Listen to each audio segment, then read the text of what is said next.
Sir আপনার parcel. আরে অদিতি, তুমি এখানে? এই কে আসছে? ও তুমি? জি স্যার। স্যার এই যে আপনার পার্সেলটা। এই নাও তোমার পছন্দের মিষ্টি, তোমার জন্য নিয়ে আসছি, নাও। আরে নাও, ধরো।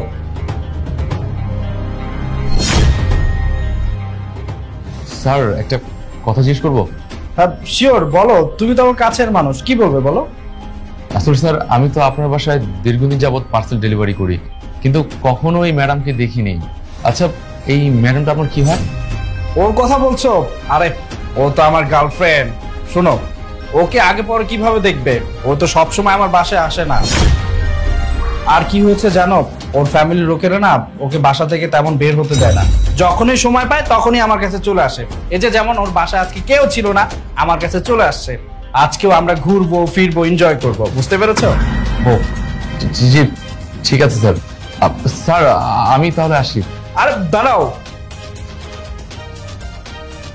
এ নাও, এই টাকাটা রাখো, এটা তোমার tips. Thank you sir. Welcome.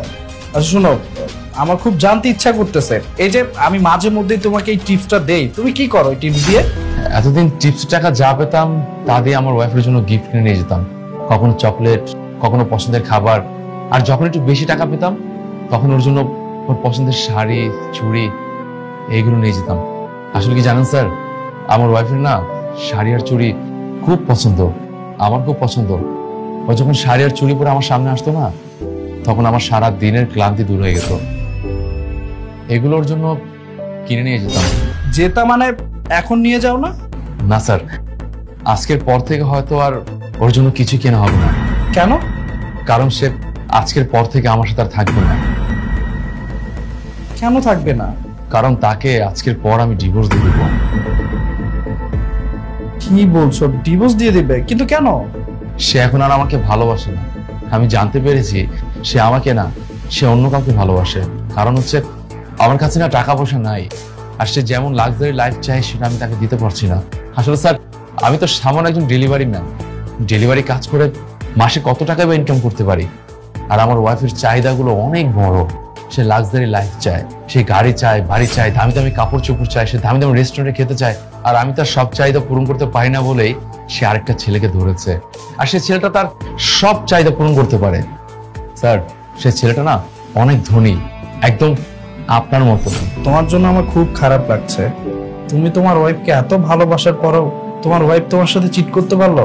জানো আমার খুব জানতে ইচ্ছা করতেছে, মানে তোমার ওয়াইফ দেখতে কেমন ছিল? আমার ওয়াইফ দেখতে অনেক সুন্দর ছিল। যেমন মনে করেন স্যার, আপনার এই গার্লফ্রেন্ডের ওয়েস্টার্ন ড্রেসটা চেঞ্জ করে যদি নর্মাল একটা থ্রি পিস পরে দেন না, একদম আমার ওয়াইফের মতো লাগবে। আবার আমার ওয়াইফের যদি থ্রি পিসটা চেঞ্জ করে এরকম ওয়েস্টার্ন ড্রেস পরে দেন না, তাহলে একদম আপনার গার্লফ্রেন্ডের মতো লাগবে স্যার। কোথাও এমন না তো আমার গার্লফ্রেন্ড থ্রি পিস পরলে তোমার ওয়াইফ, তোমার ওয়াইফ ওয়েস্টার্ন পরলে আমার girlfriend? I am just kidding. আরে মজা করলাম, ঘাবড়াচ্ছ কেন? জানো তোমার জন্য না আমার ভীষণ খারাপ লাগছে। তুমি তোমার ওয়াইফকে এত ভালোবাসো, তারপরও তোমাকে ছেড়ে তোমার ওয়াইফ অন্য কারোর কাছে কি করে যায়? কি করে পারে একটা মানুষ এত চিট করতে? আসলে স্যার জানেন, আমি না আমার ওয়াইফকে অনেক বেশি ভালোবাসতাম। ওর জন্য কি না করছেন বলুন তো স্যার। সারাদিন রোদে পুড়ে পুড়ে ডেলিভারি কাজ করি, রাতের বেলা যদি বৃষ্টি হয়